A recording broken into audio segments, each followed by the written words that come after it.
They'll let anyone sit up here now, even the help. That's what the white man in seat 1B said, loud enough for 3 rows to hear, calm enough that you knew he meant every word, and sharp enough to slice through the soft hum of the first-class cabin like a blade. Dr. Benjamin Ellis had just placed his briefcase in the overhead bin and was easing into seat 1A when those words landed. Not as a question, not as a joke, but as a verdict. Cold, casual, condescending. The kind of comment that doesn't just aim to insult, it aims to erase, to declare, without hesitation, that a black man in a tailored navy blazer and polished shoes doesn't belong in first class unless he's pushing the drink cart. Before we go on, where are you watching from? Drop it in the comments. And if you believe dignity isn't about seat numbers or skin color, hit like and subscribe, because what happened next on Flight 227 left first class speechless. It was a Thursday afternoon in July. The sky over Chicago was clear, with just enough wind to cool the sidewalks but not delay flights. Benjamin Ellis, 55 years old, wasn't in a rush. He had just wrapped up a keynote lecture at the University of Chicago Law School, titled, ironically, "The Quiet Cost of Respect." He had been invited to speak on civil rights in the legal system, not because of a title, but because of lived truth, decades of experience in courtrooms, classrooms, and Congress. He had worked under 2 administrations, consulted for the Justice Department, and written books that were being taught in universities he could never have entered as a student when he was a child. That afternoon, he was flying home to New York, seat 1A, paid in full by the university, no upgrade, no favor, just a receipt, a name, and a flight number. He boarded without fanfare, briefcase in hand, smile soft but polite. As he stepped into the first-class cabin of American Airlines Flight 227, he nodded to the flight attendant, Maya Rodriguez, who gave him a quick glance and an automatic smile, already busy preparing pre-takeoff service. He turned left, found his row, and stepped into the aisle beside seat 1A. That's when he saw him. Peter Langston, white, late 60s, former military, based on the patches on his carry-on and the stiff pride in his posture, wearing a navy golf shirt with an eagle embroidered near the collar and khakis that looked pressed by routine. He looked up at Benjamin, not with surprise, but with a kind of quiet resentment, the way someone might look at a stranger sitting in their pew at church. Benjamin, unfazed, placed his briefcase into the overhead bin and carefully sat down. And that's when it happened, the moment that changed everything. They'll let anyone sit up here now, even the help. Benjamin didn't speak. Not yet. He simply turned his head. His expression didn't shift. His eyes were steady, the kind you only earn after learning how to carry your dignity through rooms not built for you. He looked Peter dead in the face, waiting for a follow-up. There wasn't one. Just silence. A heavy one. The woman in 2A slowly looked up from her phone. A man in 3C shifted in his seat and paused his podcast. The air in the cabin got noticeably thinner. Peter cleared his throat. First class used to mean something, he added, folding his arms. Now they just give it away to checkboxes. Equity, diversity, whatever you people want to call it. It's not earned anymore. It's handed out. This time, Benjamin blinked. Once, then gently reached into the inside pocket of his blazer and pulled out his boarding pass. He laid it across the armrest, face up, in plain view. Seat 1A, Dr. Benjamin Ellis, paid ticket, no apology. Peter didn't look at it. "I'm not questioning your ticket," he muttered. "I'm questioning the standard. You know what I mean?" Benjamin tilted his head slightly, studying him like a teacher deciding whether to correct a student now or wait until the end of class. A few rows back, someone whispered, "Did he really just say that?" Maya, the flight attendant, appeared beside the row. Her smile was tight now, and she stood with just enough stiffness to suggest she'd overheard more than she wanted to. "Gentlemen," she said softly, "is everything all right here?" Peter didn't hesitate. "I think this man might be in the wrong section." Maya turned to Benjamin. "Sir, may I see your boarding pass?" Benjamin handed it over wordlessly. She glanced down, her eyes scanning the details. Then she looked up and gave the faintest nod. "You're right where you're supposed to be. Dr. Ellis." She returned the pass and stepped back. No further comment. No apology to him. Nothing said to the man who'd launched the whole exchange. Peter smirked. "Like I said, even the help." Benjamin said nothing, because sometimes silence is the loudest form of truth.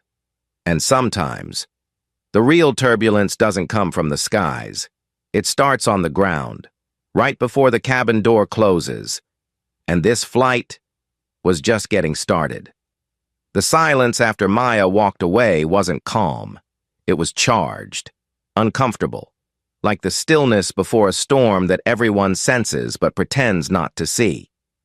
Benjamin Ellis sat with perfect posture, hands resting on the armrest, not fidgeting, not sighing, just present, as if even his stillness was an act of quiet protest.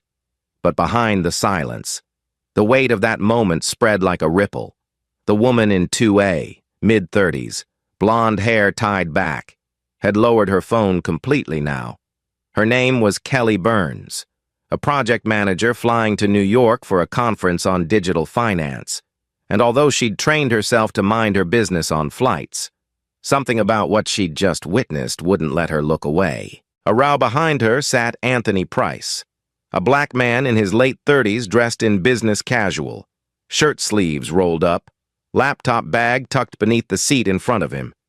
He'd seen enough in his own career to recognize exactly what had just happened up front, and it made his stomach twist. He looked down at the armrest between his seat and the empty one next to him, then up at Benjamin. He wanted to say something, but the words didn't form. That was the thing about moments like this. They rarely asked for opinions. They just demanded courage. Meanwhile, Peter Langston had leaned back in his seat like a man who had just won something. He folded his arms again, let out a slight breath through his nose, and gave a slight nod of satisfaction, as if the fact that Maya hadn't corrected him somehow proved his point. Linda Langston, seated beside him in 1C across the aisle, gave him a faint look, half annoyance, half agreement, but said nothing. She'd learned a long time ago that Peter didn't need much to start, and even less to keep going. Maya, now at the front of the cabin, quietly took a water bottle and wiped down the counter, her eyes darting occasionally toward 1A, her face a mix of regret and restraint. She'd wanted to say more, but there were protocols, and when you were a woman of color in uniform, sometimes doing your job meant surviving it first.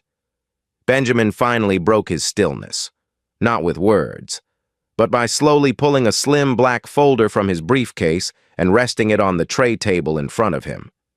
Inside was a speech draft, a few handwritten notes, and a photo his daughter had slipped in before he left.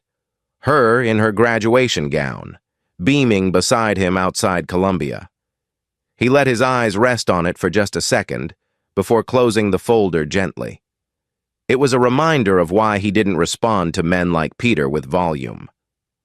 Because every time someone tried to drag him backward, he chose to move forward quietly, with dignity, not noise, but still. That didn't mean he hadn't heard every word. Peter, of course, wasn't finished. Turning slightly in his seat, his voice dropped, but not by much. "You know," he muttered, "back when I served, men earned their stripes. Didn't matter what you looked like, black, white, brown. What mattered was whether you bled for the country, not some handout degree or politics class." Benjamin turned his head slowly, his gaze level. "What exactly do you think I do, Mr. Langston?" Peter replied quickly.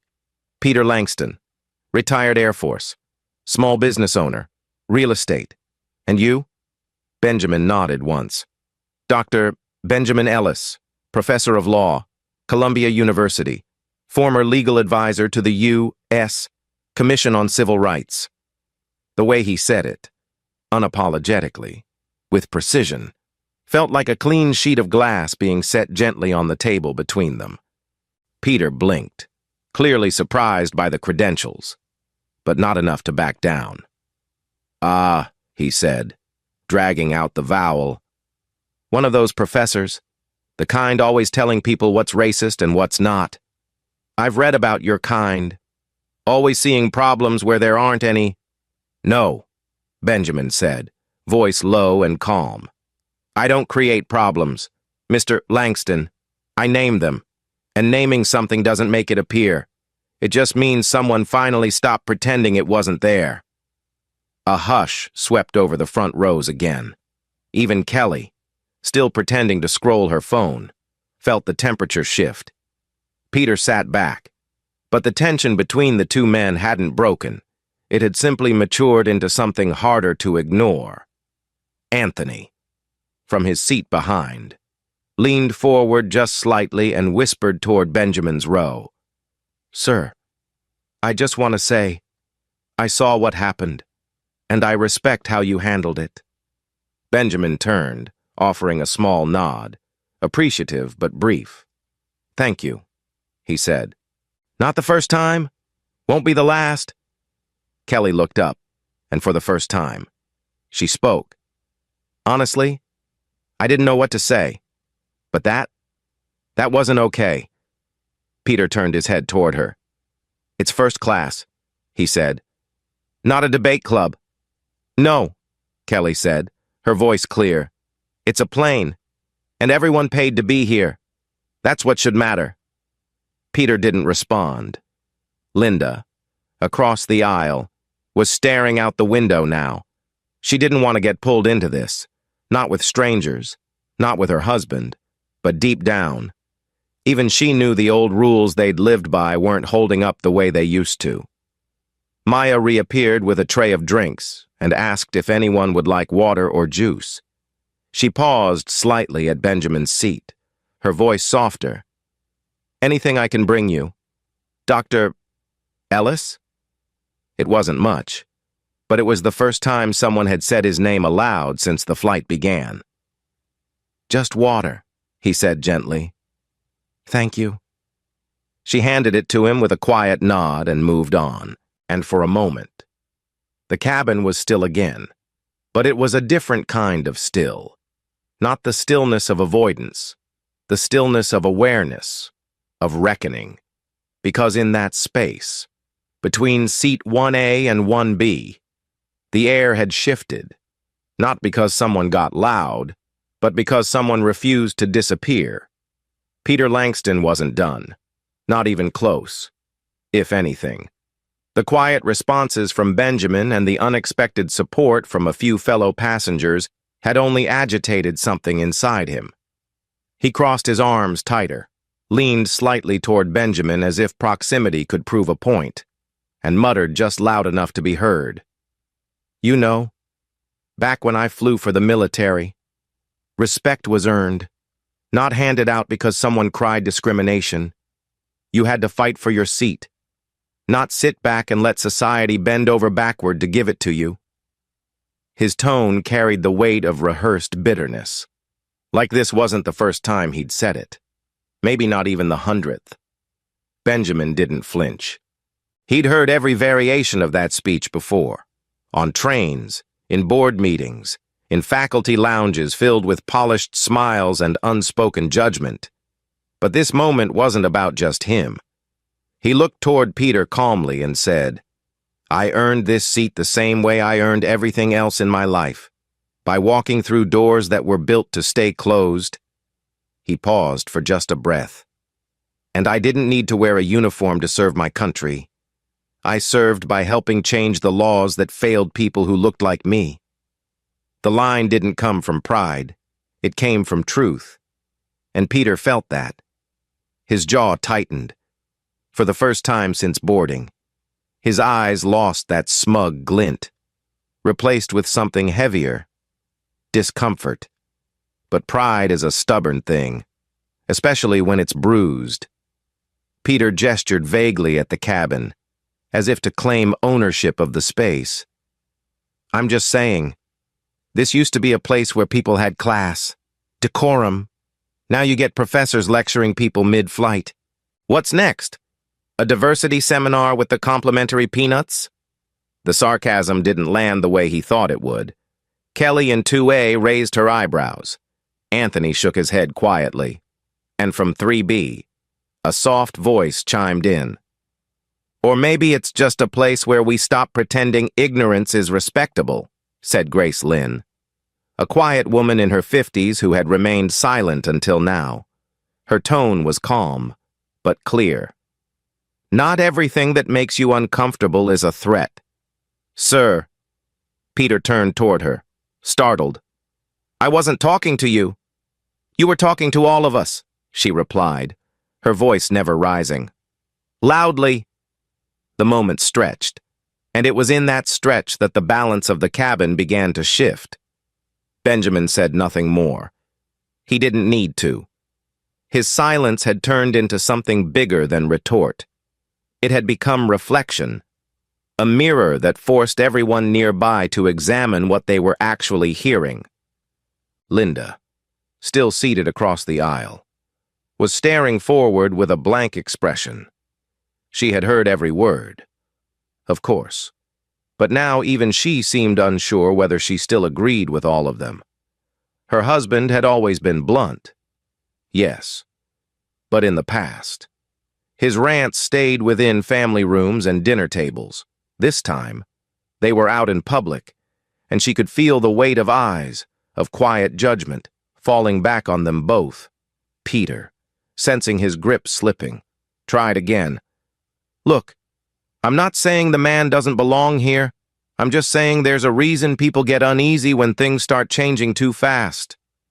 You mean when people who look like me stop apologizing for existing?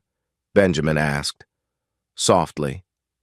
The words weren't confrontational, but they landed like a hammer on porcelain. For a split second, Peter had no answer.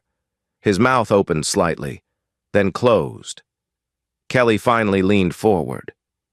It's wild how uncomfortable one quiet black man can make someone like you, she said. He hasn't raised his voice once. You've been the only one making a scene, Peter snapped. I'm not making a scene.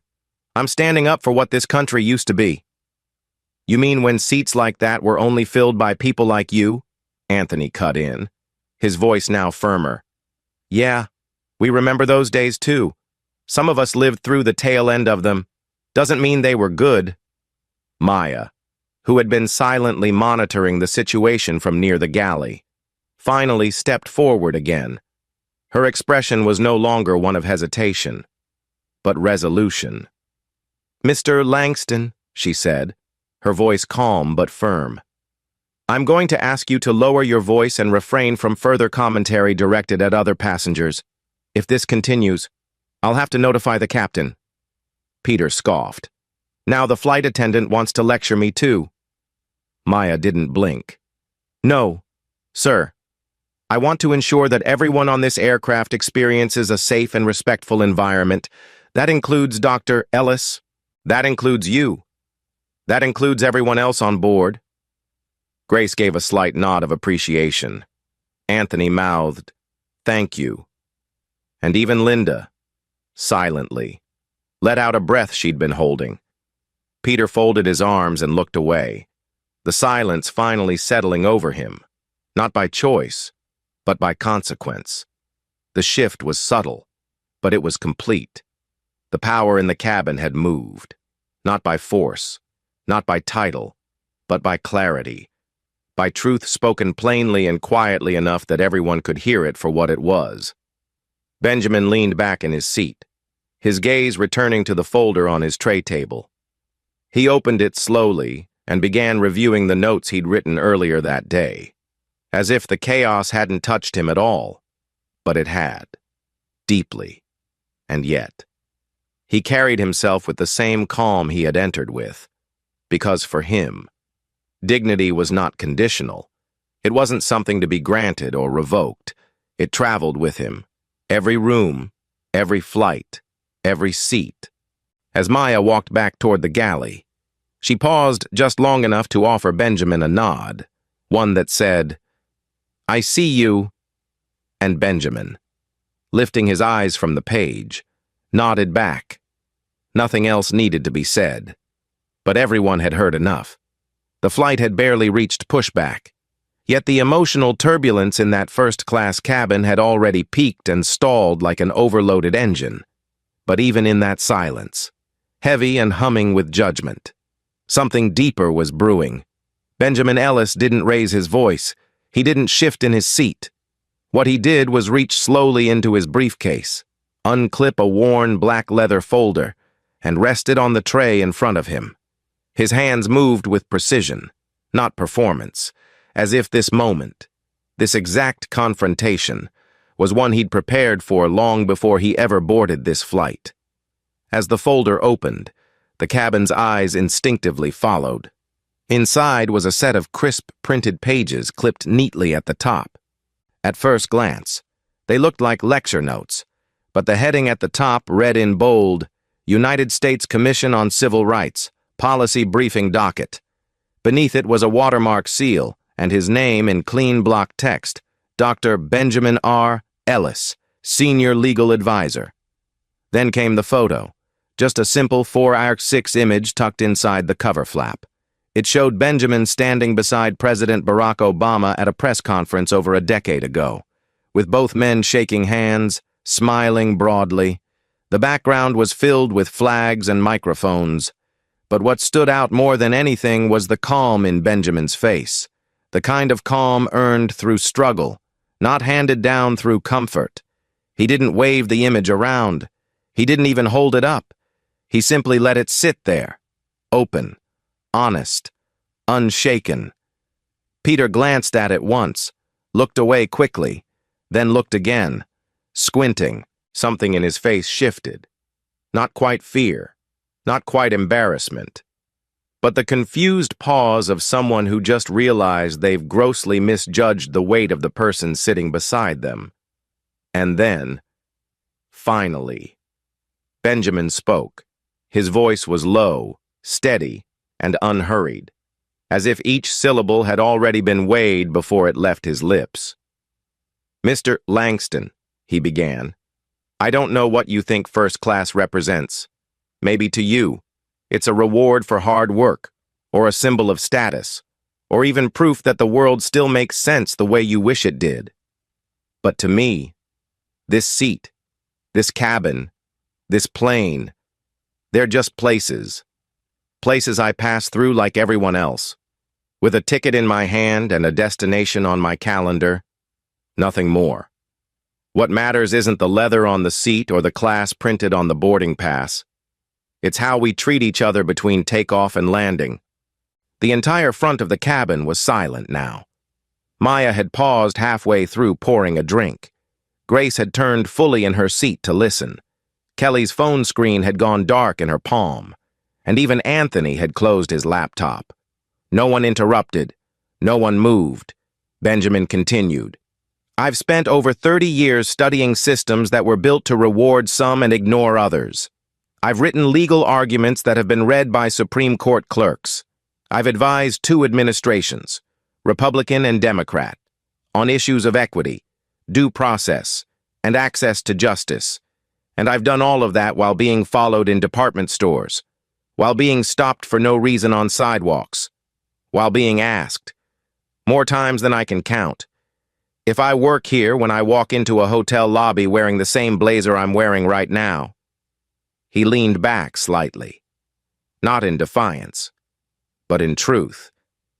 "So no, Mr. Langston, I'm not offended by what you said to me. I'm used to it. But I am saddened by it. Saddened that in your world, my presence is still an intrusion. Saddened that your first instinct wasn't to offer a nod or a hello, but to try and reduce me to something smaller, Something easier for you to explain away. Peter's mouth twitched. His shoulders had started to tighten. Not in anger this time, but in the uncomfortable ache of having no rebuttal. Still, Benjamin wasn't finished. And I know what you'll say. That you served. That you bled for this country. That you've earned the right to speak your mind. I respect that service. I do. But respect isn't a trophy that sits on your lap, allowing you to bruise people on the flight home. It's something you carry by how you see others, especially those who don't look like you, especially those who do not yield to your comfort. At that, Linda turned slightly in her seat and looked over at her husband, not sharply, but for the first time, with something resembling distance, like she had never seen him quite as clearly as she did now. Benjamin gently closed the folder in front of him. The gesture was simple, but it felt like the ending of a chapter. You don't have to like me, Mr. Langston. You don't even have to speak to me. But you will respect that I earned my place here, not just on this plane, but in this country, in this field, in every room that once thought someone like me didn't belong. The words didn't thunder. They didn't preach. They just echoed. And in their echo, the entire tone of the cabin changed. Peter didn't speak. He couldn't. His jaw worked like he wanted to say something, but the weight of what had just been said had taken the wind out of him. Maya, standing in the aisle now, let out a breath so subtle it might have gone unnoticed if the air hadn't been so still. "Dr. Ellis," she said softly, "would you like anything? Coffee? Tea?" "Water's fine," he replied gently. "Thank you."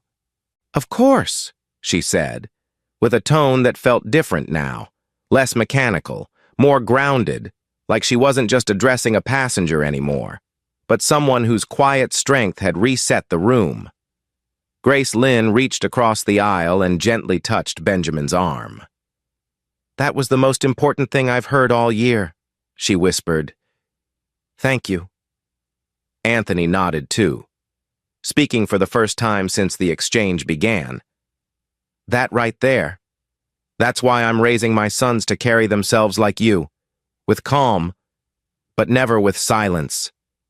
Kelly, clearly shaken but inspired, leaned over and added, "I'm sorry for not saying something sooner. You shouldn't have had to say all that just to prove you belong." Benjamin offered a kind, weary smile. "You didn't need to speak for me, but you did speak, and that matters." A few seats back, even a businessman who hadn't looked up once earlier now sat still, hands folded, eyes forward, not in discomfort, but in deep, visible thought. Benjamin didn't look for recognition. He didn't need to. He simply leaned back in his seat, lifted his cup of water, and took a long, slow sip. Outside the cabin windows, the tarmac gleamed under late afternoon sun. Inside, no one spoke, but everyone was listening. The cabin had fallen into a strange stillness, one that didn't feel awkward, but reverent, like a courtroom just after testimony that no one dares interrupt. For several minutes, the only sounds were the soft clinks of glasses being cleared and the distant whirring of the jet bridge pulling back. Then, without warning, the cockpit door opened and out stepped the captain. He was a tall man in his mid-40s, clean-shaven, with salt and pepper hair, a calm gaze, and the purposeful walk of someone who didn't speak often. But when he did, people listened. His name tag read, Captain Troy Daniels, and as he entered the first-class cabin, his eyes scanned the space, pausing only when they reached seat 1A, and then they lit up, not with surprise, but recognition. He stood still for a beat, adjusted his uniform cap, then stepped forward. "Dr. Ellis?" he asked, his voice carrying the quiet respect of a student greeting a teacher. Benjamin looked up, eyes calm, and offered a small nod. "Yes?" The captain's expression softened with something close to admiration. "Sir, I studied under your lectures back at the Air Force Academy.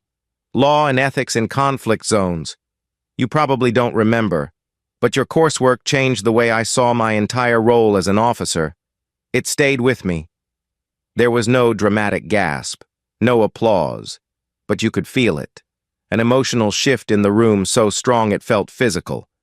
Peter Langston, still seated beside Benjamin, blinked, once, twice. His body tensed like someone trying not to be seen. Linda, across the aisle, turned and looked at her husband again. Only this time, her eyes held something new, not judgment, not defense, but distance. She was seeing him differently now, because sometimes the people we marry remain strangers until a moment pulls off the mask. Captain Daniels extended his hand. "It's an honor to have you aboard, sir. Please don't hesitate to let us know if there's anything you need during the flight."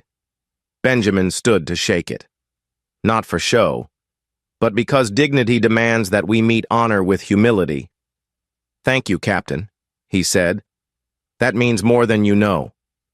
"It meant something to me first," the captain replied, then turned to Maya. "Is everything all right up here?" Maya, who had stood quietly just a few feet back, gave a small, understanding nod. "It's been addressed, sir." Daniels didn't push further. He simply nodded, then looked around the cabin, not as a disciplinarian, but as a leader acknowledging the weight of what had just occurred. "We're wheels up in 10, he said gently. "Let's make it a peaceful flight." And with that, he returned to the cockpit, closing the door behind him with the same grace he'd carried in.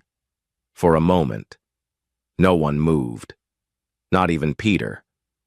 He was sitting stiffly now, staring out the window, his jaw clenched not with pride, but with something far more uncomfortable. Realization. No words he could say now would fix what had just unfolded.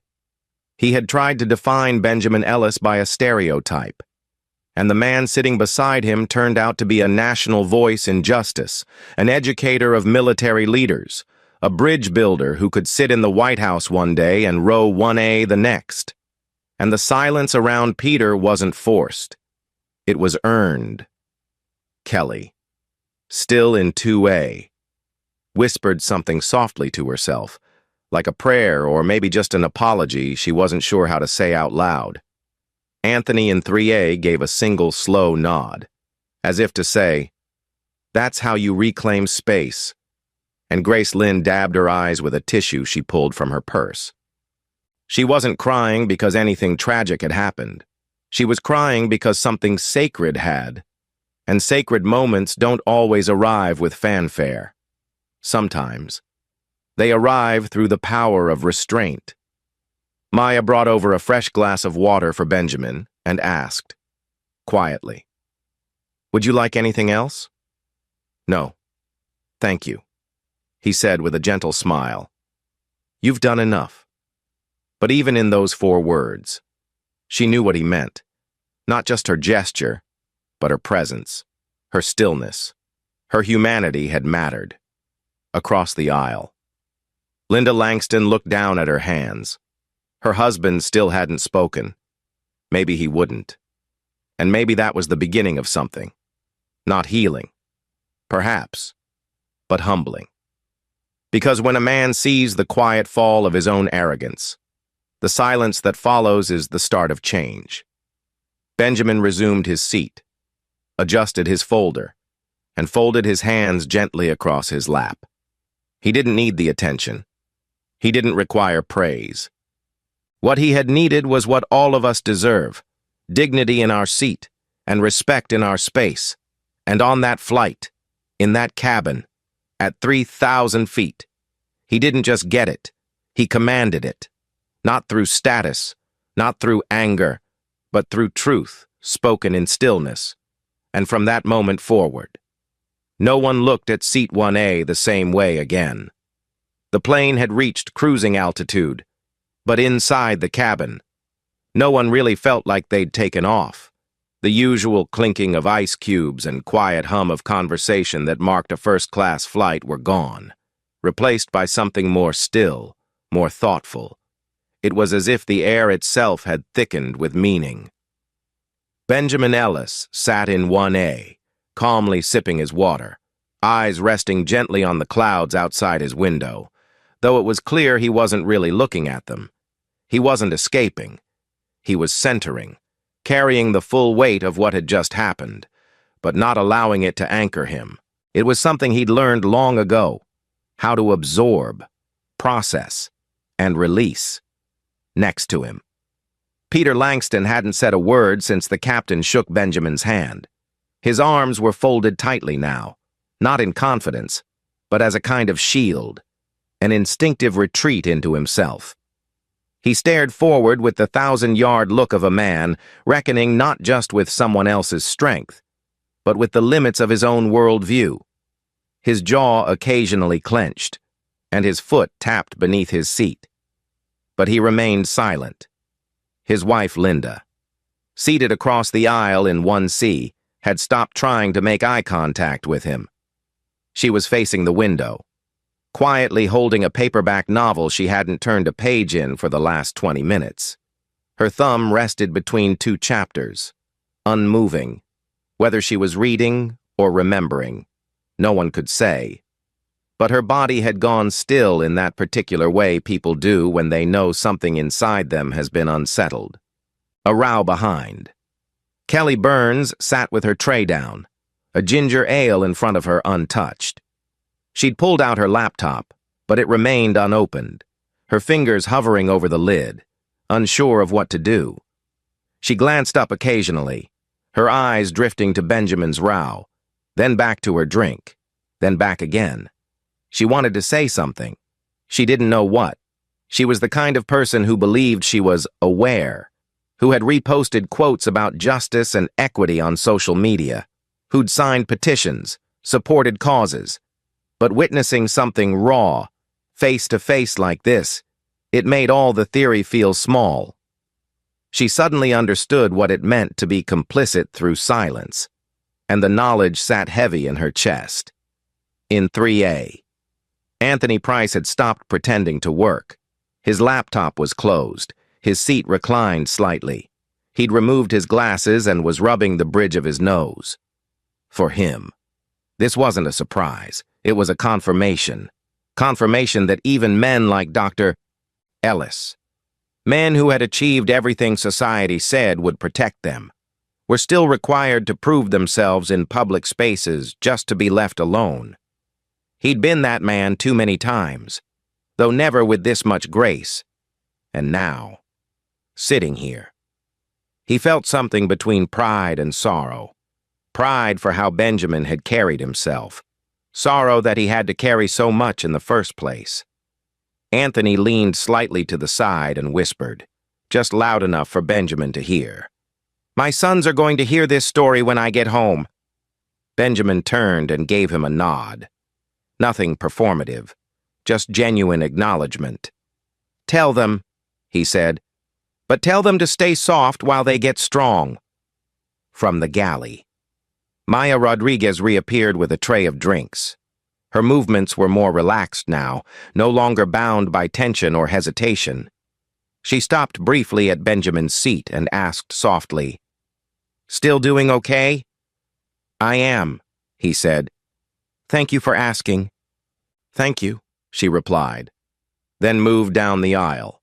The kindness in her tone hadn't changed. It had deepened, and that shift didn't go unnoticed. Grace Lynn, in 3B, watched Maya with quiet admiration. She herself hadn't spoken since her earlier comment, but she didn't need to. Her hands, now folded calmly in her lap, reflected a peace that hadn't been there before. She turned slightly to Benjamin and said, "You gave us more than a moment. You gave us a mirror." He nodded, appreciating the honesty. "Sometimes," he said, "that's all we need to remember who we are." And though it wasn't directed at anyone in particular, somehow everyone nearby felt those words were meant for them too. Even the man in 4C, who hadn't looked up the entire flight, slowly pulled his headphones off and just listened. Something had shifted in the atmosphere. Not loudly, not dramatically, but meaningfully. Peter Langston, still rigid in his seat, finally moved. He reached into his bag and pulled out a bottle of water. As he twisted the cap off, his hand trembled slightly, and for the first time, he looked over, not directly at Benjamin, but toward the edge of his tray table. He opened his mouth, as if to speak, but no words came out, and Benjamin didn't rescue him from the silence. He let it stand, because some silences aren't meant to be filled. They're meant to be sat with. Linda caught the moment from the corner of her eye and said nothing, but her body relaxed just a little, as if she, too, was waiting to see what her husband would do with the discomfort he was clearly not used to sitting in. The seatbelt sign dinged. The captain's voice came over the speaker, calm and professional, letting passengers know they'd be arriving on time at JFK. But even that voice, so routine and rehearsed, felt a little more grounded now, like something had been added to the script. As Maya continued serving, as drinks clinked quietly onto tray tables, as people returned to their devices and magazines, there remained one unspoken truth, that this flight had become more than travel. It had become testimony, not because someone shouted, but because someone stayed seated and told the truth. The wheels touched down at JFK with a soft, steady thump. But it wasn't just the landing gear that settled. It was something in the air, something inside the people seated across that first-class cabin. As the plane taxied toward the gate, the usual rustling began. Tray tables clicked back into place, laptops closed, belts unfastened. But this time, it all felt slower, more deliberate. No one was rushing off the plane, no one eager to be first out the door. For a flight that had lasted just over 2 hours, the journey had felt far longer, measured not in miles, but in meaning. Dr. Benjamin Ellis remained seated, calm as ever, folding the leather folder neatly back into his briefcase. The photo of him and President Obama was tucked back where it belonged, not because he needed it hidden, but because he didn't need to prove anything anymore. Not here. Not to these people. Not after today. Next to him. Peter Langston had grown quiet in a way that didn't feel like defeat. It felt like introspection. His fingers rested still against the armrest they had once dominated. He didn't turn to speak. Not yet. But he didn't look away. Either. There was no smugness left in his posture, no muttered comments. Just a man sitting beside another man, realizing how little he'd ever really seen of the world beyond his own mirror, as the cabin doors opened and the jet bridge locked into place. Maya stood at the front once more, her posture relaxed, her smile no longer performative. She gave Benjamin a quiet nod of gratitude, not just for the way he carried himself, but for reminding her, and everyone else, what grace under pressure really looked like. Kelly stepped into the aisle first, before reaching for her carry-on. She turned slightly, looked at Benjamin, and spoke in a voice just above a whisper. I hope your lecture in Chicago went well, because this one here, was unforgettable. Benjamin smiled. Some of the most important lessons don't happen in classrooms. She nodded and stepped forward, eyes misted, face thoughtful. Anthony was next. He reached out to shake Benjamin's hand firmly. Keep setting the standard. Sir, you raised the bar for all of us today. We all carry the weight, Benjamin replied, gripping his hand in return. We just carry it differently. Grace Lynn waited at her seat until the aisle cleared, then approached quietly. My students will hear this story, Not because it was dramatic, but because it was real. Thank you. Then maybe it did some good, he said softly. And finally, Linda Langston stood. She looked at her husband, who still hadn't spoken, then looked at Benjamin. There was a long pause. Her expression wasn't proud. It wasn't ashamed. It was something in between, an acknowledgement of what had been revealed, not just about Peter, but about herself. I won't forget today, she said, and I hope he won't either. Then she gently touched her husband's shoulder, signaling it was time to go. Peter stood slowly, his movements deliberate. He reached for his bag, then paused, turned, faced Benjamin for the first time with no smirk, no judgment, just an uneasy honesty. I was wrong, he said, his voice gravelly. That's not easy for me to say. But I was. Benjamin didn't gloat. He didn't nod or shake his hand. He simply replied, with the calm of a man who'd been here before. It's not about being right or wrong. It's about choosing to see what's always been there. Peter nodded once, then turned and walked down the aisle behind his wife, a little slower than before. And when the cabin finally cleared and only a few passengers remained gathering bags, Maya stepped closer again. Dr. Ellis, that was more than a flight. I just wanted you to know I saw all of it. Thank you, he said. Most people don't. Well, she smiled. Maybe more will now. As he stepped off the plane and into the jet bridge, the cool, recycled airport air hit his face, sharp, but familiar. He walked with the same quiet strength he had boarded with, briefcase in hand, posture steady, not because of what had happened, but because of who he was. A few rows back, a child looked up from her window seat and whispered to her mother, "Who was that man?" And her mother replied, "Someone who reminded us how to be better." Outside, the city pulsed with movement, taxis honking, terminal screens flashing, lives rushing in every direction. But inside, for those few who had shared that flight, something had changed. A recalibration. A memory that would outlast turbulence and tail numbers. And maybe, just maybe, the next time someone saw a man like Benjamin Ellis walking toward seat 1A, they wouldn't wonder if he belonged. They'd assume he led the flight, because leadership, after all, doesn't wear a uniform or a title, it wears character. And on Flight 227, character sat quietly in the first row, without ever needing to raise its voice. Thanks for watching. If this story touched you, give it a like, subscribe, and share it with someone who needs to hear it. Take care, and we'll see you in the next one.